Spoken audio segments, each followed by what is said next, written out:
Take it away. Man, I appreciate you, brother. I appreciate you for having me. I appreciate everybody here for showing up. I know I was supposed to be on the first day, but if you follow me, I'm going probably through the hardest time of my life. I'm not going to make this about me. But regardless, I'm still showing up. And I want to challenge each and every one of you. Listen, if you never heard me speak before, I want to apologize, because I might step on your toes, because the truth hurts sometimes, but it always helps.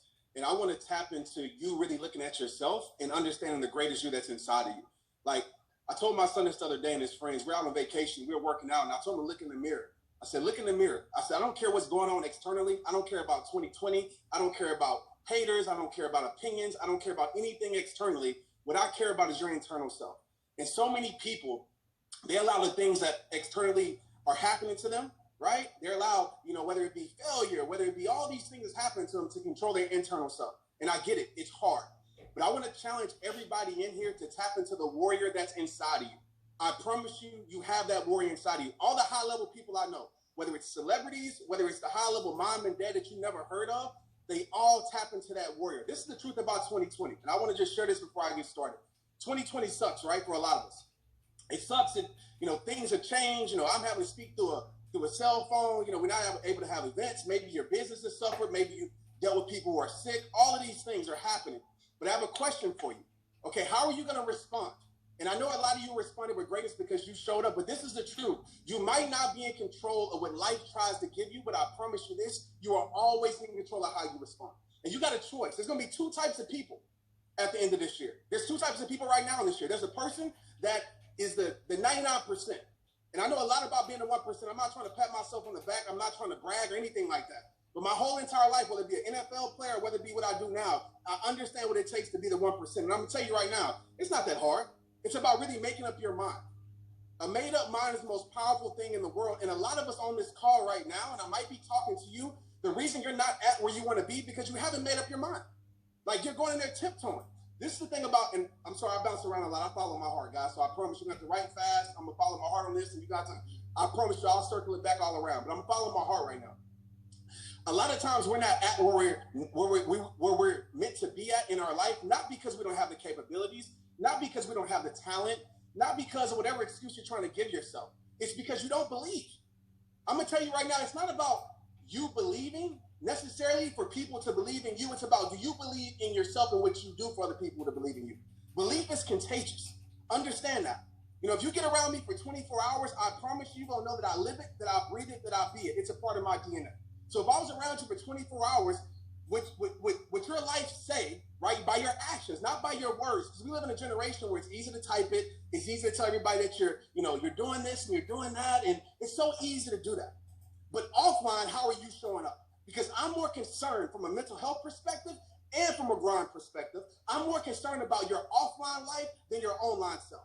Because anybody can paint a picture to the world of perfection. That's easy.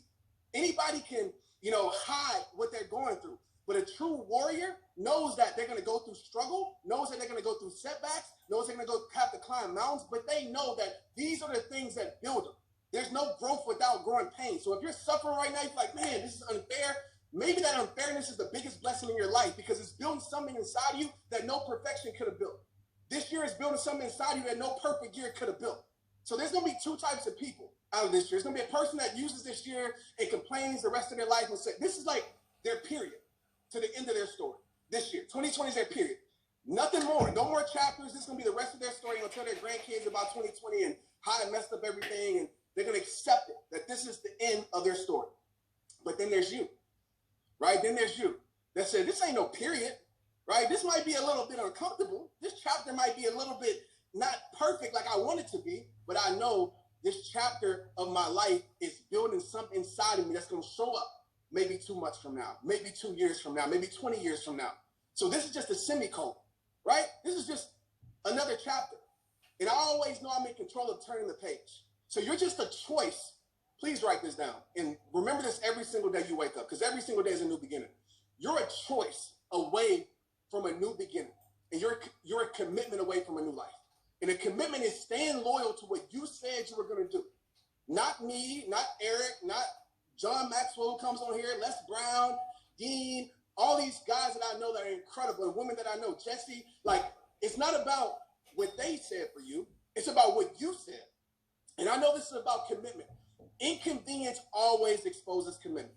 So if you threw in the towel on the promises you made to yourself this year because it got inconvenient, I got to challenge you with this. Does it really mean that much to you? Because I tell people all the time, man, I don't bring a towel to throw in. So quitting is not even on my radar. I'm going to figure it out. And listen, it's going to be tough. It's going to be hard. That's a part of it. So one person's going to be like, hey, 2020, that's the end of my story. But then one person is going to be like, this was the greatest thing that happened in my life. It helped me start a business that I would have never started. It helped me build relationships that I would never built. It helped me develop a skill set that no easy year, no easy road would have built. I know this is true about life. Sometimes it takes the most uncomfortable path to lead your life to the most beautiful destination.